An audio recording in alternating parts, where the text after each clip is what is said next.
Okay, everybody, I wanted to make a real quick video today and talk about one of my favorite games that has come out in the last 5 or 6 years, Days Gone. Um, Days Gone came out back in 2018, 2019. The moment I saw this game, I wanted to play it, and once I got it, I really liked the game. It was one of my favorite games that have come out in a long time. It was a big, sprawling open world game. There were a lot of missions to do, a lot of side missions to do. It was a large game.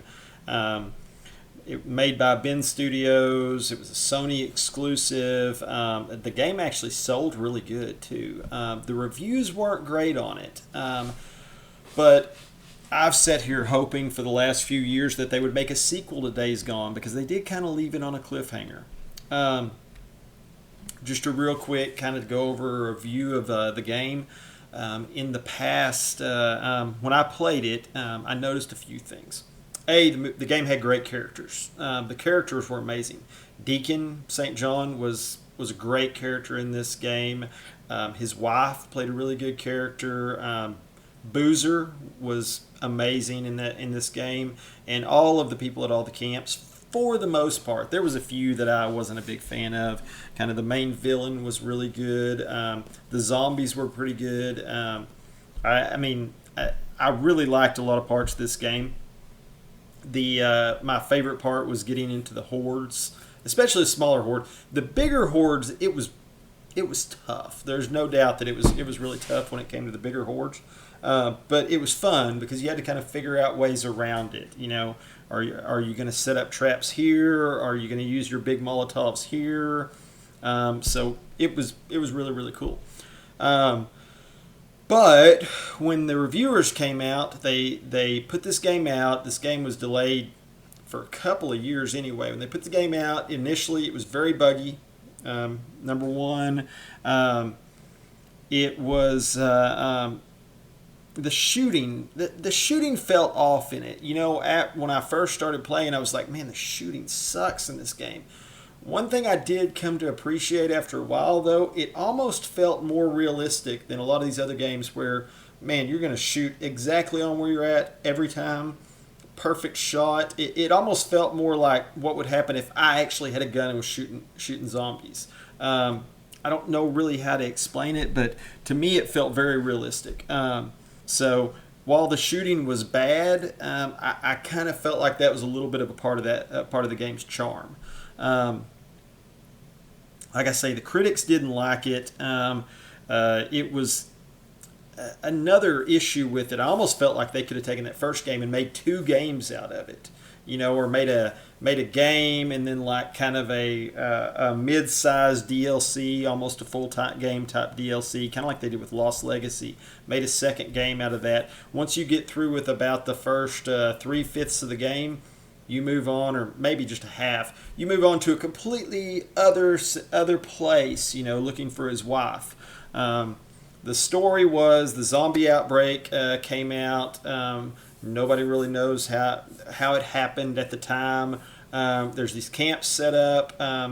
Most of the way people drive around now is by motorcycle, and so he rode a motorcycle the whole time. Riding the motorcycle was just amazing. But the whole story of it was he lost his wife. She went off in a helicopter, got lost at a camp. The camp was overrun, so he's operating under the assumption that she's dead for the first little while of the game. Then he meets a guy who is from the government agency that's kind of running things. While there's not really any real government, there is a group out there kind of taking care of things. And then he thinks maybe there's a chance, and so the game goes from there. And then he gets in with a couple of different camps, does runs from them, but most of the time is spent driving your motorcycle out from here to there. Another one of the problems was a lot of people felt like you would go to a place, and then as soon as you left, you would be like waiting there for a mission, and it wouldn't happen. You would get on the road and be like, well, I'm going to go do something else instead. You get about a kilometer down the road, and then you've just been talking to this person, and then all of a sudden they radio you and like, hey, if you're back by the camp, can you stop by and I've got something for you to do? And you're like, okay, you couldn't tell me that when you were there. But Other than that, I really liked the game. I mean, I think it was about a 40-hour game. But like I say, they could have split it up. The hardest part about it was they kind of left it, I wouldn't say a cliffhanger, but at the end you find out, in kind of one of the final scenes, you find out a whole lot more is going on than what they found out. You find out that this is spread further than people know. And so the zombies are getting bigger and badder, and that some of them are even pretty much sentient, like one of the guys you've been talking to. And so it kind of left you going, wow, I can't wait for the next game. And I think Sony had the intention, and the game sold well enough, sold better than a lot of the games that get a sequel. But the reviews just weren't there. At this current point, I brought up this article here. This is what the developers have had to say about Days Gone. I heard that this was canceled a few years back, the Days Gone sequel. So what this article says, this is an article from Xfire by Ray Ampolaquio. It's a hard name to say. Say Days Gone should have happened. The first game, while not a critical hit, sold well enough to outsell all the previous games by Bend Studio combined. As per the game's director, while the official sales numbers are a bit all over the place, the fact remains that people are still talking about Days Gone to this day. Thus, it begs the question, why didn't Sony greenlight a sequel for Days Gone? We don't have a proper answer to this question, but Ross did have a heartbreaking, I think that's the director of the game, heartbreaking update regarding the shelf sequel. According to Ross, Days Gone 2 would have been released last month if Bend Studios had just stuck to our guns. This is kind of the last scene right here. Ross has been very, very vocal about his distaste regarding this cancellation.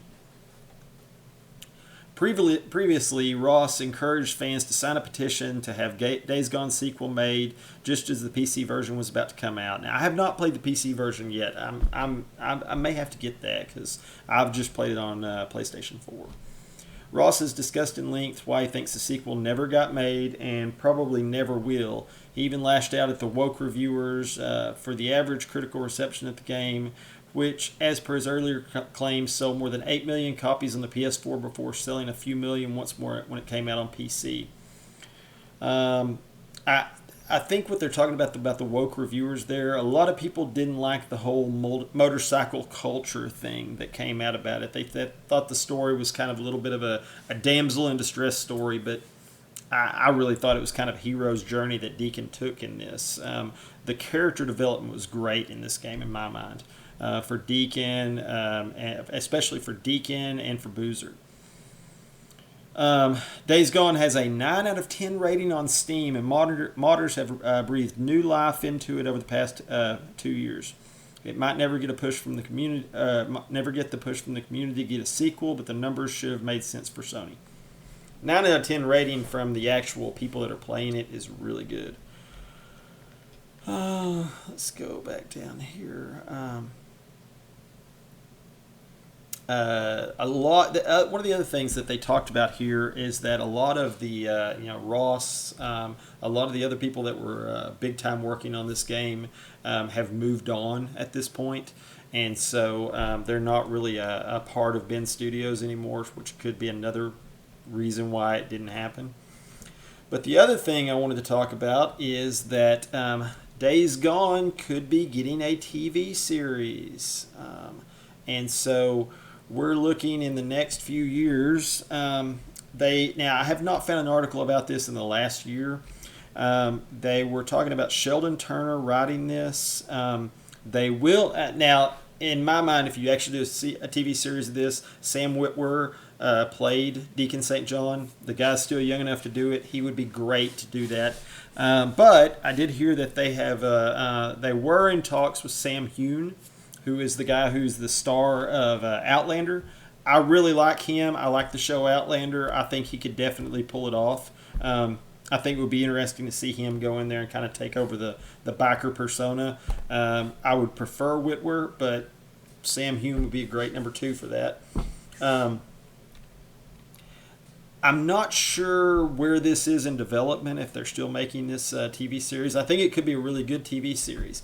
The biggest problem is that games, going from game to TV series or game to movie, hasn't been a very good thing yet. I mean, we just recently had Last of Us that did pretty good. I played the Last of Us game and I watched the Last of Us TV show.